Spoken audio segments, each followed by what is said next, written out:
Hey everyone, June with the Sushi Man here, and today I'm going to teach you how to make the perfect sushi rice.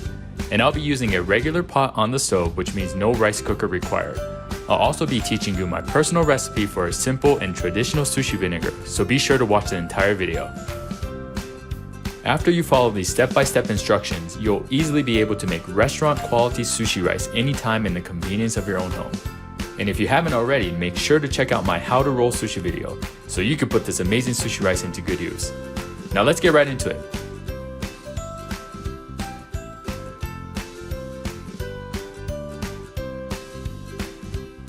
First, let's go over all the supplies and ingredients we'll need. Now most, if not all of these items you can probably find at your local Asian market. But if you can't, or just like things delivered to you instead, check out our Ultimate Sushi Kit guide at ultimatesushikit.com. You'll see all my recommendations and links to where you can buy them. Alright, so the first and most important thing is obviously the rice. Now before I move on, let me stop time for a second and explain more about the rice itself. Not using the correct rice is the #1 mistake people make when trying to make sushi. And without the proper rice, everything will be a disaster. Alright, that might be a little extreme, but basically it's really important to use the correct rice. And no, you cannot use basmati rice or just add extra water to a box of Uncle Ben's to make it sticky. Just don't. What you do want to use is Japanese short grain rice. Now Japanese medium grain rice can also work, but short grain is ideal because of the natural stickiness that it has, which makes it perfect for sushi. And if you want to know the best brands to use, just head over to that link I mentioned, ultimatesushikit.com. So here we have some Tamanishiki Japanese short grain rice, which is my favorite rice to use. And then the rice cooker cup that we'll be using to measure it. And you'll hear me use the term rice cooker cup a lot because it's the industry standard measurement for rice and actually a different size than the standard US cup. I'll explain this more as we go along. Next we'll need a bowl to wash the rice, and I like one that's big enough so that the rice doesn't spill out when we're washing it. And then a strainer large enough to hold all the rice. And a medium-sized pot with a tight-fitting lid, preferably glass. And try to use a pot that doesn't have any spouts or steam holes. Also, the heavier the bottom, the better. We'll also want another smaller pot, which we'll be using to make the sushi vinegar. And speaking of sushi vinegar, we'll need some unseasoned rice vinegar, some white sugar, and some salt. I use kosher salt. Next we'll need something to mix the rice after it's done cooking. You can use a large bowl or something more traditional like this sushioke, also called hangiri. And lastly, we'll need a rice paddle or some sort of hard spatula. This is called a shamoji, which is basically a spatula made for rice. And that's it, let's move on.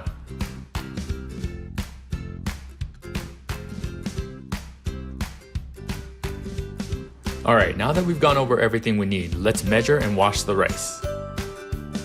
So I've already measured out 3 rice cooker cups of rice here in this bowl. One rice cooker cup is 180 milliliters, so we have 180 milliliters times 3, which is 540 milliliters total.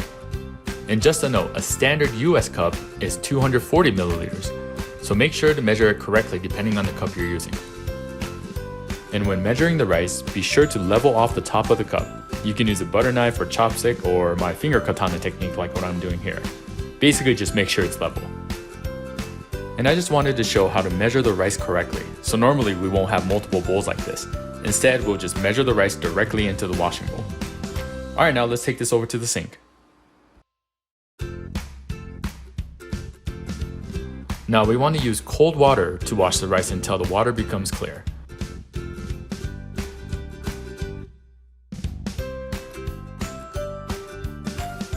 I use a spinning motion with my fingers to gently swirl the rice around.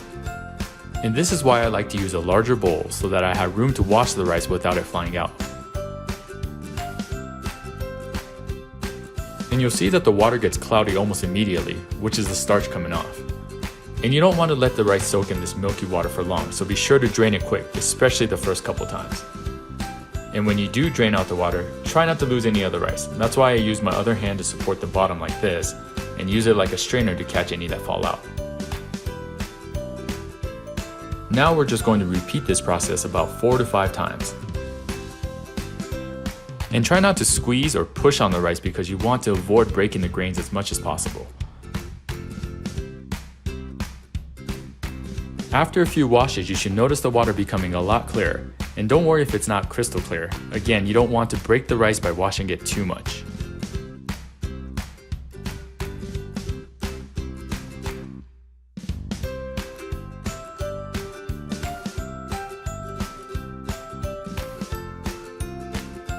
Now let's transfer the rice into our strainer.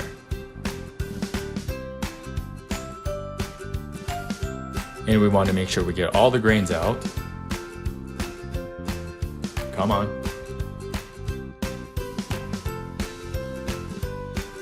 There we go. And then we're going to let this sit for about 5 to 10 minutes.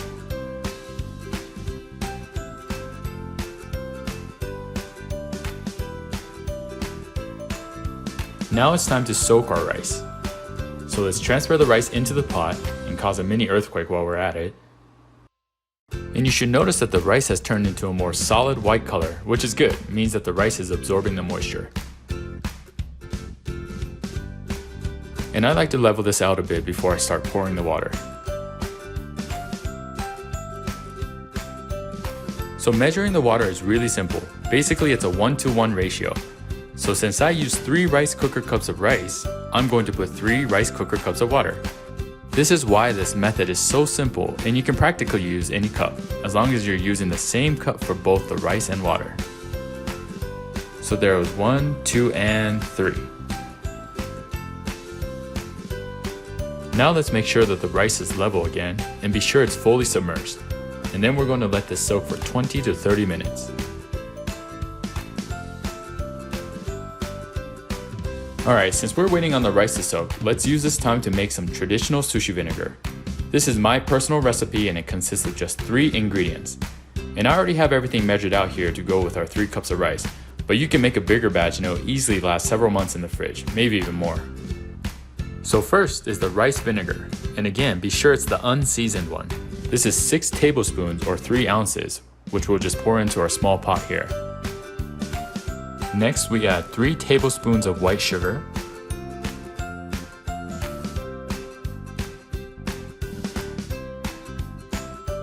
and then 3/4 tablespoon of kosher salt. Maybe. There we go. Now these measurements are for the 3 cups of rice we're making, but basically it's an 8-4-1 ratio. So 8 part vinegar, 4 part sugar, and 1 part salt. And you can use any measurement, so for example, 8 ounces of vinegar, 4 ounces of sugar, and 1 ounce of salt. Or 80 milliliters, 40 milliliters, 10 milliliters, you get the point. Also, you can add a piece of dried kombu here, which is a type of kelp, if you like. It's definitely not required and the vinegar will taste great with or without it. Try both ways and see which one you like. I'm gonna leave it out here though since I want this recipe to be as simple as possible. So after we have everything in the pot, turn it on to the lowest setting and stir it until the sugar and salt dissolves. You can use a whisk, spoon, whatever works. Just don't scratch your pot. And do not let it boil. It should really only take a couple minutes.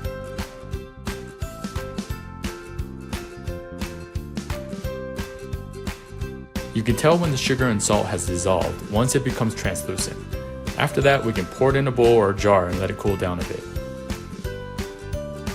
And if you're making a larger batch, put it in an airtight container and just pop it in the fridge. And that's it.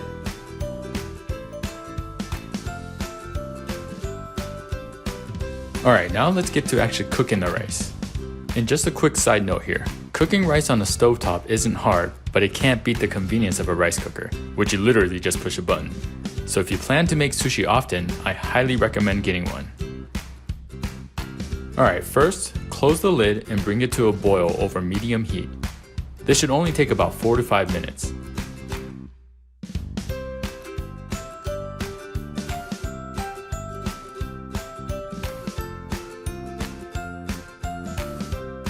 And if you have a glass lid, you'll start to see these drip marks on the inside and you know it's ready.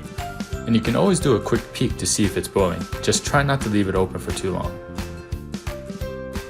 After the water starts boiling, turn down the heat to low and cook for 12 minutes. And be sure to set a timer. And another side note here, if your pot has any openings like a spout or steam hole, Ideally, you want to fill those holes using something like aluminum foil or a damp kitchen towel. Now, will it still cook without filling them? Yes, but the less openings the better. Okay, now that the 12 minutes are up, the water should be completely absorbed. If you're not sure, you can open the lid really quick to check, but try to close it immediately. If you can see some water still, just leave it on low for a couple more minutes and check again. After that, we want to let this sit off from the heat with the lid closed for 10 minutes. Most important thing here is to keep the lid closed, no peeking.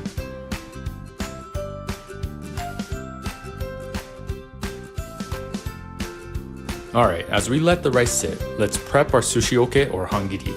And remember, if you don't know where to get these supplies, be sure to visit ultimatesushikit.com to see all my recommendations and links to where you can buy them.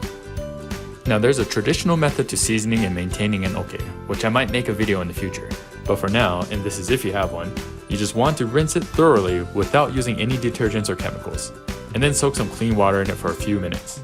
And there's a couple reasons why we do this. One is to prevent the rice from sticking, and the other is so that the wood doesn't soak up too much of the vinegar.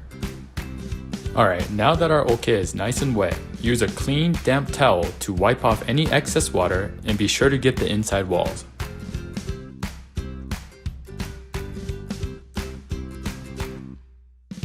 Now let's take our rice and transfer it into the oke. Quick tip here is to wet the shamoji or rice paddle so that the rice doesn't stick to it as much. And I like to use it to separate the outer edges first, and then sort of shovel it into the oke like this.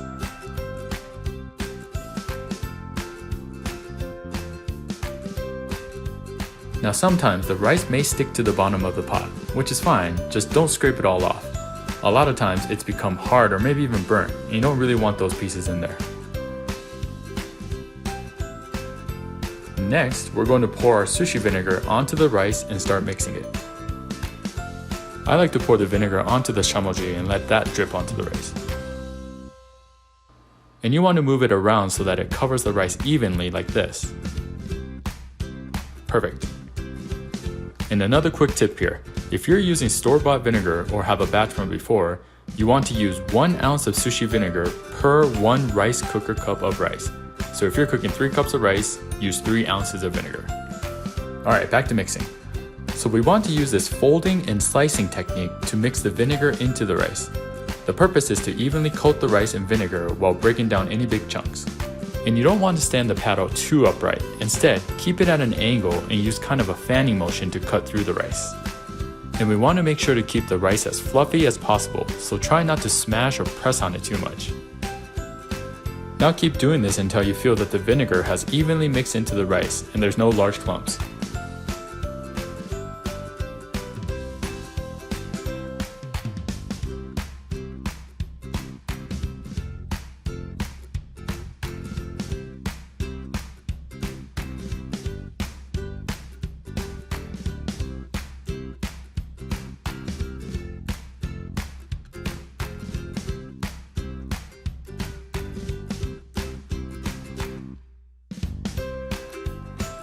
After you're finished, put a clean, damp towel over it so that it doesn't dry out. And wait about 20 to 30 minutes for it to cool down. And then you're ready to go. And that's it. Congratulations! You now know how to make traditional, restaurant-quality sushi rice. And don't be discouraged if it didn't come out exactly the way you wanted on your first try. Making sushi rice can take years to master in the traditional sushi culture. So just keep trying and have fun with it. And now that you have this amazing sushi rice, be sure to watch my how to roll sushi video so you can make good use of it. Thank you for watching, and don't forget to subscribe for more upcoming videos. And please leave a comment if you thought this video was helpful, and also let me know what type of content you'd like to see in the future. ありがとうございます。